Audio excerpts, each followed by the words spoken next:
Olá, pessoas, tudo bom com vocês? Então, vamos para a nossa terceira aula de história.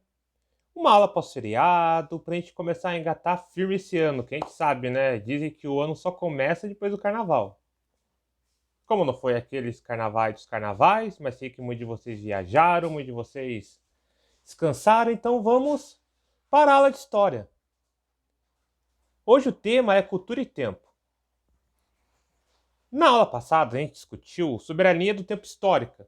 Né? Então a gente viu lá que tinha alguns fatos que marcam cada período tem uma certa duração e vai demarcando os temas que a gente estuda.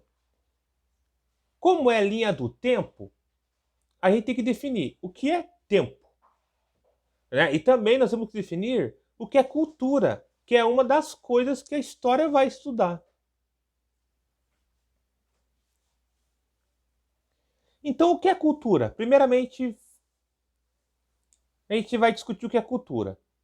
Cultura é um termo que é bastante explorado pela antropologia, ou seja, o estudo das culturas, que é uma ciência que surgiu na mesma época em que a sociologia, ali no século XIX, e visa analisar as sociedades humanas a partir da sua produção cultural, indo das mais elementares formas de organização social até as mais complexas, ou seja, todos têm cultura. Mesmo se é uma sociedade que tem pouca organização, uma sociedade muito complexa. Ou seja, desde um povo indígena que tem aquela cultura de caçar, de colher, da guerra, até uma nação como os Estados Unidos, onde tem várias culturas dentro da mesma. Então, o sentido de cultura, ou seja, a gente pode definir a cultura em vários aspectos. Mas a parte que nos interessa é saber que a cultura corresponde a um conjunto de hábitos, crenças e conhecimentos de um povo ou um determinado grupo artístico. Ou seja, literatura, a dramaturgia, a música, as artes plásticas, pintura, etc., que cultiva de algum modo um padrão estético semelhante.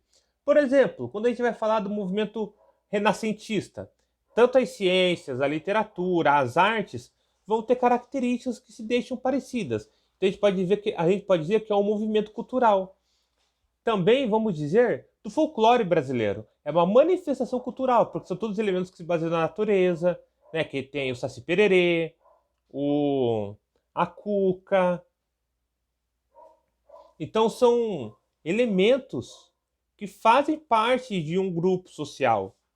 Né? Em relação ao folclore brasileiro, tem uma série na Netflix agora chamada Cidade Invisível, que é bem interessante de se assistir. E foi bem vista no mundo inteiro essa série brasileira. Então nós deixamos claro que cada um, ou seja, cada povo, vai ter as suas culturas, seus hábitos, sua maneira de agir, de se vestir. Então, por exemplo, teve alguns jogos da Copa do Mundo que algumas pessoas viram, por exemplo, dos escoceses que usavam saia, né? Ou seja, homem usando saia é bem diferente. E por que a gente ri disso? Né? Para explicar isso, tem uma palavra chamada etnocentrismo.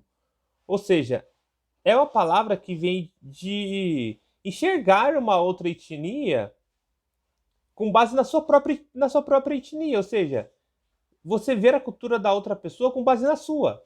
Por exemplo, na cultura ocidental, que a gente segue, o homem não usa saia.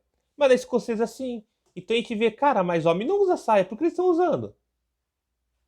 Entende? Então é uma forma de você ver uma outra cultura com a sua. E nesse caso, você construir essa visão etnocêntrica, você observando uma cultura, e você acaba não vendo que ela também é uma outra cultura importante para o mundo. Você não vê com alteridade, ou seja, você não vê o outro. Então você acaba tendo a sua cultura, você vendo ela como superior às outras. Então é a minha que é importante, é o meu povo que é importante, é a minha noção que é importante, a minha religião que é importante. Isso acaba levando a várias crises, como por exemplo, foi o caso do,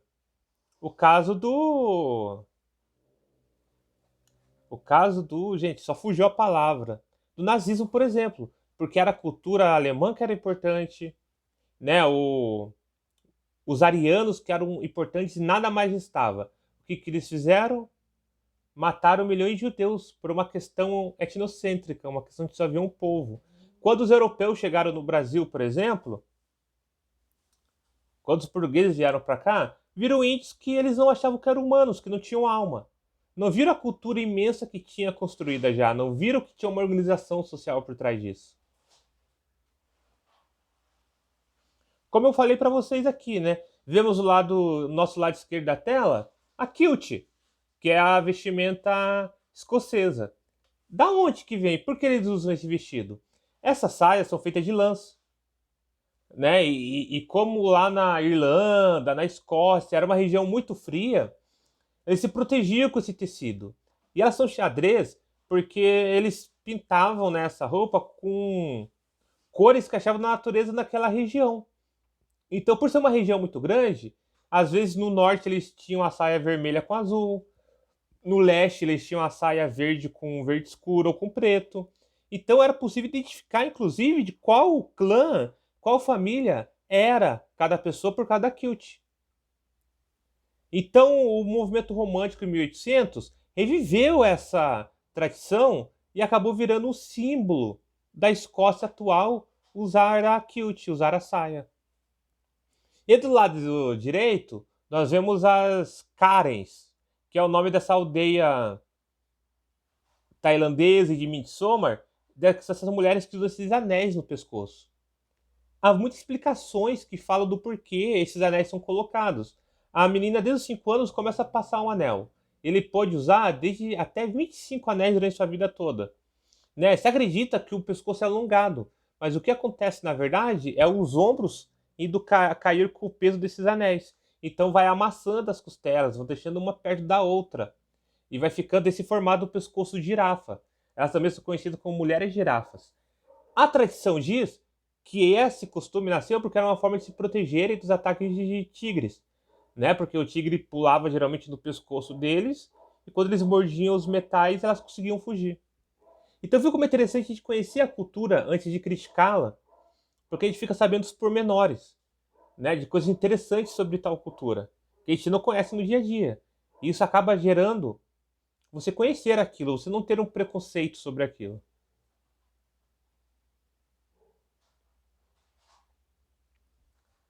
Né? E uma coisa importante da história, como eu falei para vocês, é o tempo. Né? A gente fala em tempo, a gente imagina no cronômetro, imaginamos o calendário, imaginamos o tempo que acontece lá fora, imaginamos o relógio. Né? Mas o tempo é uma questão fundamental para os humanos.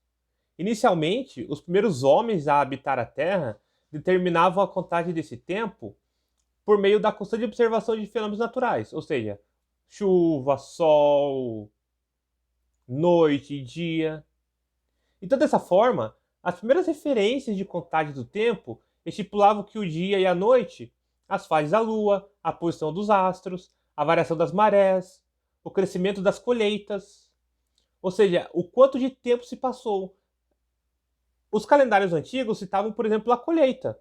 Né? Tinha a colheita do trigo, a colheita do açúcar, a colheita do café. E cada desse período era como se fosse um mês.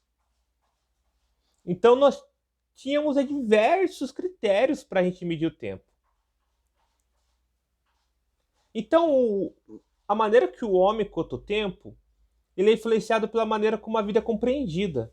Né? Com o passar do tempo, algumas civilizações começaram a se conceber junto com a expectativa de que algum dia isso ia acabar. Então, por exemplo, temos o calendário maia, que tem o início, tem o meio e tem o fim.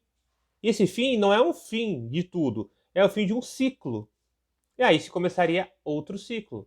Por isso que houve essa confusão em 2012, né? O mundo vai acabar porque os maias falaram. Não, é porque o calendário só ia até esse ciclo. Aí se iniciaria um novo, que infelizmente eles não tiveram tempo de construir porque foram dizimados pelos espanhóis.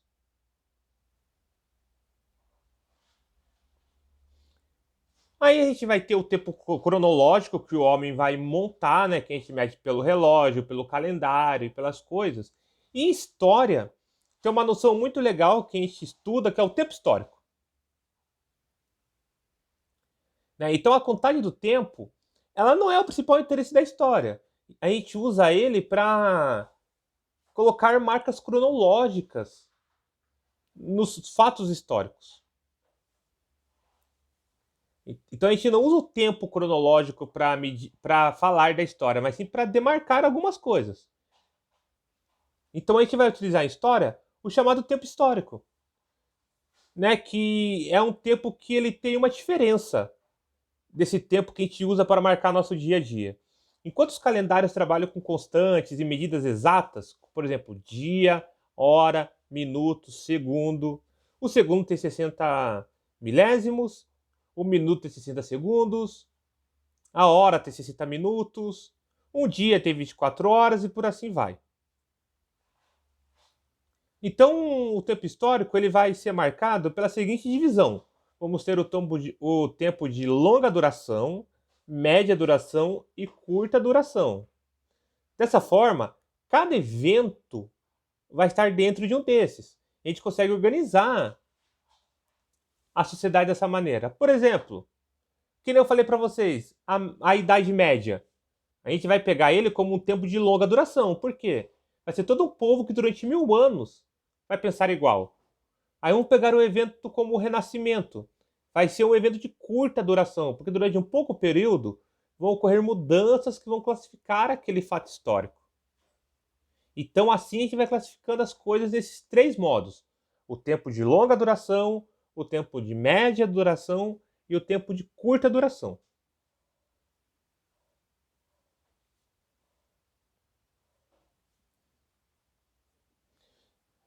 Mas mesmo parecendo que tem diferenças, nós acabamos usando a cronologia para organizar essas narrativas que a gente constrói. Como eu falei para você na primeira aula, a história ela é uma literatura. Ela é escrita de uma maneira técnica, lógico, por historiadores, mas se constrói uma narrativa. Então nós vamos usar as datas, os dias, os períodos para referenciar esse tempo que a gente põe. Então nós sabemos que a invenção da escrita vai ser lá em mais ou menos de 3.000 a 4.000 anos antes de Cristo. Sabemos que o nascimento de Cristo, segundo a tradição judaico-cristã, se deu no ponto zero. Então a gente meio que mistura essas duas noções de tempo para poder explicar isso que a gente passa para você. Criando, então, essa grande organização histórica que a gente aprende no colégio, na faculdade e por aí vai. Aí a gente tem o nosso calendário, né? Que a gente mede lá os dias, os meses, os anos e por aí vai. Você já deve ter se perguntado como que esse calendário se criou. Né? Tipo, quem inventou os meses? Quem inventou os dias? Quem fez essa forma? O calendário que a gente usa, ele tem um nome chamado calendário gregoriano. Ele surgiu de uma modificação de um outro calendário que era utilizado até o ano de 1532, que é chamado calendário juliano. Por que o nosso calendário ele tem o nome de gregoriano? É isso que eu vou contar para vocês. Antes de Júlio César, ali por 100 a.C. até 44 a.C., o calendário que vigorava na Roma Antiga era dividido em 355 dias e 12 meses, que causavam um grande desajustamento ao longo do tempo, porque não tinha um controle correto, então meio que as estações não tinham como ocorrer. Né? Ou seja, o verão começava cada ano numa data diferente e era um corre-corre para saber o que era. Então a gente tinha que plantar uma coisa no verão, tinha que ficar calculando o que ia ser no início do inverno no próximo ano, no início do verão no outro ano, no início do outono no outro ano e por assim vai. Quando se tornou o ditador da República Romana, Júlio César resolveu reformar o calendário para adequá-lo ao tempo natural, ou seja, o calendário tem que se adequar às 4 estações. Então, ele criou em 46 a.C. um ano com 15 meses. Lembrando, temos 12 e o nosso ano tem 365 dias. O calendário que ele criou tinha 15 meses e 455 dias para compensar a defasagem desses anos que ficou conhecido como o ano da confusão. Né? Então se acabou fazendo essa reforma, colocou um novo ano, um novo calendário, que tinha então 365 dias e 6 horas, dividido em 12 meses. que resolveu esse problema. As 6 horas que sobravam nesse dia vai formar o ano bissexto, que é o ano que a gente conhece hoje, que a cada 4 anos, né, temos o 29º dia de fevereiro, que é a soma das 4 horas que sobra nesses 4 anos, das 6 horas, desculpe. Então temos o ano bissexto. No outro ano vai somar 6, 12, 18, 24. Aí esse forma mais um dia que vai ser jogado lá no final de fevereiro.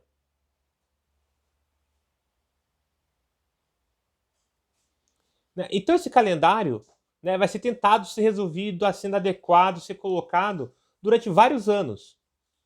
E vai ser só em 1545 que o Gregório XIII vai instituir o novo calendário, que passaria a ser chamado de calendário gregoriano em sua homenagem. Para adequar a data da Páscoa com o equinócio da primavera no hemisfério norte, o Papa Gregório ele ordenou que o dia seguinte, a 4 de outubro de 1582, passasse a ser o dia 15 de outubro. Ou seja, nesse tempo teve uma viagem no tempo. Ele pulou 11 dias para frente. Então continuou essa dinâmica do ano bissexto, né? E cada ano terminado zero, ou seja, os anos centenários, 1100, 1200, ano 2000, 2100, não pode ser bissexto. Então, essa foi a história do nosso calendário. Só que esse calendário, ele não foi aceito assim de uma hora para outra. Vários países rejeitaram essa mudança. Tanto que até no século passado, tinha um país como a Turquia e a Grécia não usavam esse calendário. Então, em 23, a Grécia começou a utilizar. Em 1926, a Turquia foi o último país a aceitar. E até hoje temos essa organização. Um exemplo de calendário diferente é o calendário judaico, né, que nós temos aqui. Temos lá no meio os nossos meses e em cima temos os meses do calendário judeu. E vamos lembrar que o judeu não está no ano 2021, eles estão no ano de 5.500 e alguma coisa, porque eles não acreditam que a vinda de Cristo foi a chegada do Messias. Então eles continuaram contando desde o tempo de Abraão até hoje como formação do ano deles. Então essa foi mais uma aula de revisão, foi a última. Na próxima aula já vamos entrar na matéria do ano de vocês. E eu vou deixar um exercício para vocês fazerem e me mandarem. Lembrando, quem não me mandar o exercício vai ficar com falta. A gente sabe que atualmente, como eu falei para vocês, a gente usa o calendário gregoriano para se orientar no tempo. Só que no mundo, outros povos utilizam outros calendários. Né? Vários povos têm outros. Eu quero que vocês pesquisem, então, um desses calendários, né, como que ele é e como ele se organiza, e me mandem a foto do caderno onde vocês vão escrever sobre ele. Lembrando, vale presença. Então é isso, pessoal. Obrigado e até a próxima aula.